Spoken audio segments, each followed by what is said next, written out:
Welcome to Shaped by Faith. We shape our bodies and hearts for God's purposes.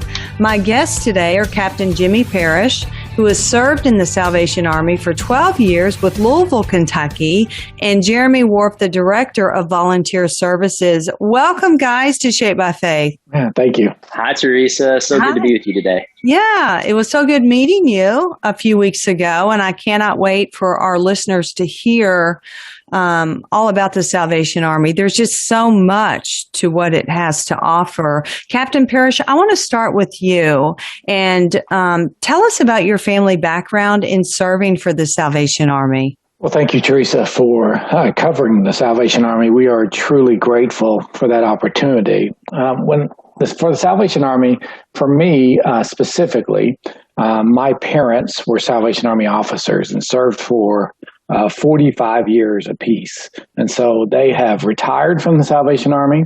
And so I grew up in the Salvation Army my entire life. And so I, as a child, obviously, I went to church anytime the door was open, and had the opportunity to go to church. And then eventually, as I grew up, I kind of steered away from the Salvation Army for a while, just what young adults do. And tried to make my own way about what I wanted to do, and then eventually kind of made the path back to the Salvation Army, to which the Lord was leading me to. Wow, your family has a rich history of the Salvation Army, and I want to talk about before you entered the field you're in right now, and as you're serving in the Salvation Army, you were in the medical sales field. Is that correct? That's correct. I sold medical supplies and medical equipment, as well as managed a medical supply company. I worked for Physician Sales and Service, what is now, I think McKesson has bought it out now, but I worked for them. In my really young adult age, I graduated from, I went to school at Tulsa Community College, and then at Northeastern State University. And then I graduated with a BA from Trevecca University in Christian ministry. And so I worked there in the medical field there in Dallas, Texas. Enjoyed my time there, had a great time in selling medical supplies. Really, for me, it was kind of living the American dream there. And then eventually I met my wife, Captain Lacey Parrish, there in Dallas. She was currently attending the Garland Salvation Army. And so eventually I had talked about at some point, started thinking about ministry. God started to move my heart and really kind of shut those doors to the things that were making me happy. And so when those things started to happen, I started going to church. I met Lacey. We met there at the Garland Salvation Army, started dating. And then eventually continued our work. She sold insurance, and then I still worked for the medical supply company for a while until about 2007, before we decided, or about 2006, we decided to enter the school for training, the Evangelical Booth College there in Atlanta, Georgia, for the Salvation Army, and give our lives to full-time ministry, and began that in 2007, and then graduated from Evangelical Booth College in 2009. Wow. Well, God knew your plan for sure, didn't he? And he knew who your wife was going to be. He had it all planned out. So there is, and I was talking to Jeremy about this when I actually visited the Louisville, Kentucky branch. You have to actually go through a school for training, right, to be in service at the Salvation Army. How much does that require of you? Is there years involved with that? Yes, it requires 2 years. Okay. So we went in 2007 and then graduated in 2009, and that's full-time, service of college ministry. You receive no paychecks. You just go to the school there in Atlanta, and you go for those full 2 years. And so what tends to happen is your local Salvation Army, what we call a corps, most people call a church, they help supply your need. They send money so that you can buy some groceries if you need to. But the school supplies a place for you to stay, a place for you to eat, all your necessities they supply. And at that time, we had our daughter Gracie, and so they even supply childcare for her. Oh, and so wow. it's a ministry in which you go to school, obviously do biblical studies, things of that sort, but also you have practical ministry in which they send you out into the local Atlanta area, and you get to work in their different fields of whether it's a pastoral care ministry, maybe with Grady Hospital, or that you get to go to a local unit and do with Boys and Girls Clubs, or help in the social services, or help in the adult rehabilitation centers there in the Atlanta area. So you get plenty of practical ministry along with theological ministry. All right. Now I'm going to come back to you, but Jeremy, I want to ask you about your background and what made you decide to serve in the Salvation Army, and what were you doing before then? Sure, absolutely. So I had kind of a unique route to the Salvation Army. So I grew up in a Christian household. I went to high school locally here in Louisville at Evangelical Christian School. And being at a Christian school, we had the opportunity to go on numerous mission trips every year. So we got to travel around. And, when we would go on these mission trips, ministry and helping people who were in difficult situations just really resonated with me. So I always knew that, that was something that I was passionate about. Well, shortly after college, I joined the U.S. Coast Guard, and I was stationed in Miami Beach, Florida. And we did an array of things, but one of the things that we did was emergency and disaster management. So anytime there was, a hurricane or a tornado or an earthquake, anything like that, they would send over our boat to these countries or locally, domestically across the United States. And I just developed a passion for helping people kind of in high stress situations. Well, one of the trips that I went to in particular, and it wasn't my first taste of the Salvation Army, my wife actually, prior to me joining the military, actually worked at the Salvation Army. So I wasn't unaccustomed to it. But when I was overseas, the U.S. military was over there and we were rendering aid. And the Salvation Army was also there with their disaster services department. And they would feed the military breakfast, lunch, and dinner. And they would do it so joyfully. And I got to find out a lot about the Salvation Army and how the individuals who were there were not only volunteers, but ministers as well. And just absolutely fell in love with their mission. And when my military career was kind of coming to an end, I was encouraged to go ahead and apply to the Salvation Army. And, as God had a perfect plan for me, I've been here for 7 years now and have just enjoyed every minute of it. I recently just got my MBA, and me and my wife are celebrating 10 years of marriage this year.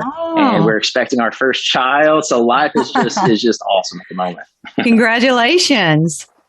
Oh, thank you. Thank you. Well, Jeremy, you were mentioning disaster relief. What is your role in a disaster? What do you do? Yeah, so a lot of people don't know this about the Salvation Army, but we actually have an emergency and disaster services department.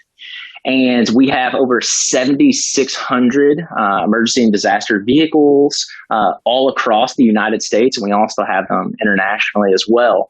But anytime there is any natural disaster, any technological disaster, the Salvation Army actually sends our canteen food trucks and all the resources we have, like any sort of supplies that we have accrued. And we actually go to those affected areas and we feed people and we give them something to drink. We have something really unique that we do here, and that's pastoral care, because we have so many ministers in the Salvation Army. So we're there to, pray with people, and we're there to listen to people, just kind of be a shoulder to cry on. Another thing that we do is, we give case management, or we render case management, because so many people have lost so many things in disasters. So we try to help out to the best of our ability. And a lot of people don't know, but 100% of the donation to the Salvation Army for disaster services actually goes towards that disaster. So I've had the opportunity to go on about 8 or 9 disasters with the Salvation Army, and that can be small things like house or apartment fires here locally in Louisville, or they could be large things like hurricanes in the Gulf, or in the Bahamas or in the Caribbean, anywhere. We just recently sent supplies to St. Vincent for the volcano that just erupted out there. So it's a very exciting field, and exciting in the fact that you get to provide hope. A lot of those people to us, people who have lost so much, they have so much to worry about. The last thing that we want them to have to figure out or find for themselves is food and water. So just offering that little bit of hope is big when it comes to disaster. So absolutely. Thank you for sharing that. No, I didn't know all of that. Okay, we're going to take a really quick break, and when we come back, we're going to hear more about the Salvation Army. So everyone, stay tuned. Welcome back to Shaped by Faith, where we shape our bodies and hearts for God's purposes. My special guests today are Captain Jimmy Parrish, who has served in the Salvation Army for 12 years with Louisville, Kentucky, and Jeremy Warf, the director of the volunteer services, and he served there for 7 years. And it's been a pleasure speaking with both of you, and I can't wait for our listeners to hear more about the Salvation Army. So why don't you explain what the mission is of the Salvation Army and why it was founded? Well, the mission of the Salvation Army first is a church. It's a non-denominational church that was founded really to meet human needs, in all cases. One of the things that was unique about William Booth when he started the Salvation Army in 1865 was he felt a need to branch away from the English churches because of the segregation they were making for people who lived on the streets. And so what he did was started these evangelical really missions and marches and movements in which he would just go down the street, march down the street, have an open air, and then preach the gospel of Jesus Christ and bring people to a point of salvation in which Jesus would work in their lives, and then have those individuals turn around and tell about what that means or how God changed their life, and really started building the Salvation Army from that point.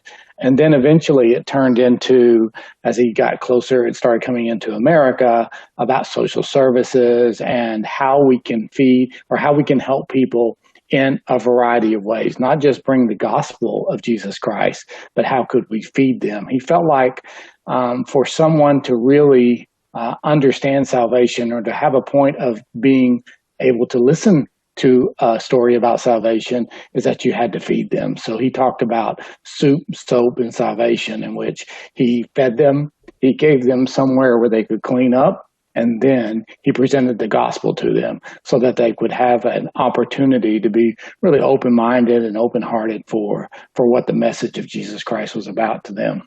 Wow. And he really did listen to the Lord, didn't he? I mean, he absolutely heard the Lord speak to him. And I love that you have to feed their bellies for them to listen. How true is that? I mean, that's wonderful. And to be the hands and feet of Jesus. And, when I think about the Salvation Army, you think about, what comes to your mind for most people, the kettlebell, ringing it and things like that. You don't necessarily think about it as a church. So I love that you're breaking this down and explaining this to us today. How many people does the Salvation Army help? Well, think about it locally here in Louisville. The Salvation Army will help. As of right now, they've had over 73,000 nights of stay here at the Salvation Army. We've fed over 157,000 meals from just this particular location. Wow. And so those numbers are just continuing to grow. We're feeding anywhere from 300 to 400 people a night out of our kitchen. And so those things where they were, a realization in 1865 and early in those days of the Salvation Army, they've continued here in 2021. Those things don't go away, that people are still needing to be fed. People are still needing to be housed. People are still needing to hear the gospel. And all those things are barriers to them getting to a point in which they could really receive the gospel in their lives. Mm-hmm. And so we're trying to, kind of push down those barriers so that way we can get to the point where they realize what Jesus Christ is in their lives and how Jesus can really work in their lives. That's incredible that, oh my goodness, that you feed 300 to 400 people a night. So if someone's hungry or they're in need of shelter or emergency assistance, what do they need to do? So I was going to just kind of add, the Salvation Army does so much, as Captain Parrish said, soup, soap, and salvation. That's kind of our philosophy here. So, we believe that an individual is not going to be worried about their spiritual life, much less bettering their personal life if they're worried about, the clothing on their back or, no meals. We believe that you need to take care of those initial things first. So every client, when they get to the Salvation Army, what we first have them do is first have them meet with a case manager. And everybody's situation is unique. Everybody has different things that they're struggling with. Homelessness and poverty in general is certainly not one-dimensional. So we have a case manager meet with them, assess their needs, assess both immediate needs and long-term needs, and then we kind of put them on a plan where we can help them, whatever it may be. If they just need simply a meal for the night and somewhere to stay, all they need to do is reach out to their local Salvation Army here in Jefferson County, or any Salvation Army that's in their vicinity, and they can kind of lead them to the nearest shelter. But if they just need a food box for the day, we can certainly provide that. Or if they need food box for several weeks, we can provide that as well. We serve breakfast, lunch, and dinner 7 days a week, 365 days a year, breakfast, lunch, and dinner. So they're always welcome to come grab a meal. We don't ask questions. If you need a meal, you need a meal. We don't ask anything from you. If you need a place to stay, one thing that we do here locally is we have what's called a single point of entry, and the Coalition for the Homeless, which they're national as well, they kind of run that. And what an individual, if they need a spot to stay, needs to do is they need to call that number. And the Coalition of the Homeless will actually assign them a specific homeless shelter to go to. And the purpose of that is just so one homeless shelter is not completely overfilled and the other one doesn't have very many people in there. They kind of make sure that the shelters can handle the amount of people that are there. And they do a fantastic job of doing that. But if someone just needs a spot to stay or needs a meal, if they just walk up, we will certainly help them to the best of our ability. Okay. And you do. I know the short period of time that I was there with the film crew with Project Volunteer, you brought us out in the food truck underneath the bridge. And I was amazed, and it enlightened my eyes on what the Salvation Army does. And Jeremy, you're so good with people, with just going out there and meeting them right where they're at. And, shouldn't we all be doing this in some way, shape, or form, just meeting the needs of others and giving of ourselves, whether it be our time or finances or, if we have food to give. And that's what the Salvation Army is doing. You have a lot of different services. And so I would like to kind of break these down. You definitely service the homeless population. And, one question I wanted to ask, I think a lot of people have this mindset that homeless people, they're just lazy. They're just out there. They don't want to work for a living. But what are your findings with why are people homeless? What have you run across? Yeah. So, homelessness again and poverty in general is certainly not one-dimensional. There's individuals that I've encountered that simply lost their job and had no other way of gaining income or employment, and they've just fallen on hard times financially, so they lost their home. I had some people who, obviously have some sort of addiction, whether it be drugs or alcohol. They're looking for a helping hand. There are some individuals who obviously have mental illness, which is big in the homeless community. Mm-hmm. And then there's some individuals that, may have pets or things of that nature and have somebody else to take care of while they're dealing with all this stuff. So homelessness is certainly a difficult situation. They say that 50% of Americans are simply one paycheck away from being homeless. So it's really not an unrealistic thing. I know here in the coming days, we're particularly somewhat worried because here in the city of Louisville, we have just over 7,000 homeless people. And the majority of those homeless people are either in shelters or they're couch surfing. There's, only a couple hundred individuals that are actually, sleeping out on the streets. But here coming up on June the 30th, there is a moratorium for eviction. So all of the individuals whom rent homes or, have had difficulties with employment and they were unable to pay their rent, up until this point, they were unable to be evicted. Well, on June the 30th, that is no longer the case. And as we know, a lot of people were unemployed during COVID, and a lot of people were struggling during COVID. So we are expecting a very large uptick in homelessness here come June 30th. So we're trying to make preparations for that as we speak. Okay. We need to take another quick break right here, but when we come back, we're going to hear more about the Salvation Army. So everyone stay tuned. Welcome back to Shaped by Faith, where we shape our bodies and hearts for God's purposes. Today, my guests are Captain Jimmy Parrish with the Salvation Army in Louisville, Kentucky, and Jeremy Warf, the Director of Volunteer Services. And I'm learning so much about the Salvation Army. I hope our listeners are enjoying this. But I wanted to ask you, Captain Parrish, what are you currently working on? Well, we're currently working on just what we call a Mission Essential campaign. And this Mission Essential campaign is critical in fighting really through the pandemic and the poverty. What we've seen through the pandemic and what we're estimating is that 9 and 12 million households have unpaid bills.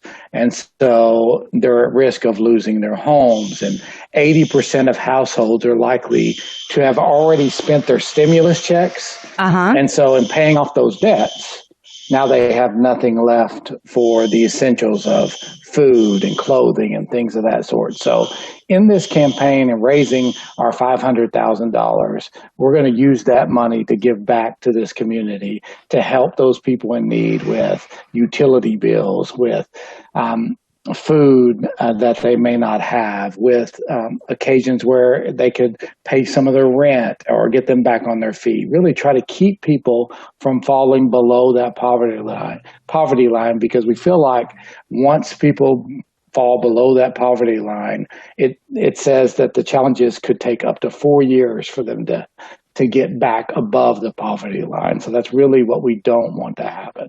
Right. And how can we help?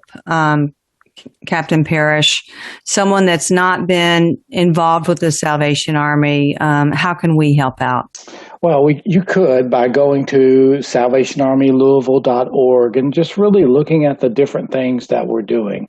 We put all the different programs that we have going on at our facility on a daily basis, but it will help you understand just how critical those needs are, donating money or donating food or giving of yourself, of your time and your talent to the Salvation Army to help others in need. And that's really critical, because from that point, from you doing those things, we really see impactful stories come about in people's lives because of people responding either financially or volunteering their time. Okay. Jeremy, do you have an inspirational story you would like to share on how the Salvation Army has impacted the life of a person or a family? I do, and there are so many instances of that, but I think that my favorite inspirational story happened just a few years ago. And to kind of put it in perspective, we had a young lady. She came to us in November, and she was experiencing homelessness, and she was living out of her van with her 2 daughters. And she came to us, and all she wanted that night was a meal. But we told her about all the services we offer. And what we end up doing for this young lady is we end up getting her into an apartment that's actually located here at the Salvation Army. And once we got her daughters in school and in daycare, we were able to identify what Miss April was her name, what she needed. And we got her in all the classes that she needed, whether it be financial budgeting or resume building. And she ended up getting a job there soon after, sewing clothes. And one of the classes that we actually offer here at the Salvation Army is a sewing class, teaching individuals how to make adjustments to clothing or to any sort of materials, whether they be household or automobile. We will actually kind of instruct them how to sew. Well, anyways, this individual, April, she got really, really, really good at sewing.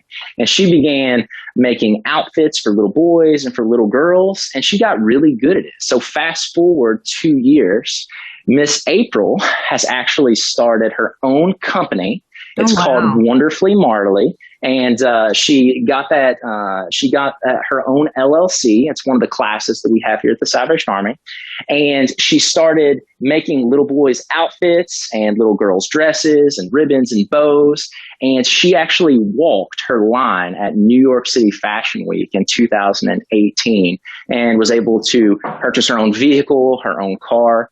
And it's just an awesome thing that she was able to overcome and deal with. And she's flourishing now. She's doing so good. Wow. I mean, that is an inspirational story. Wow. And you've got to just look at God, at what he does and how he uses people to pour out into others. And then how she is now using the gifts and talents that God has given her, to display his glory. I know we're out of time. This has gone so quick. I know you've got a lot of other programs. You offer services to veterans. You have youth programs. You have summer camp. We could talk for more time, but it's out. But I'd like to have both of you on again and touch on some other programs that you offer. But thank you so much, both of you, Captain Parrish and Jeremy, for being on Shaped by Faith. Thank you for having us. Absolutely. And thank you for listening. I'm Theresa Rowe. Everyone have a blessed day.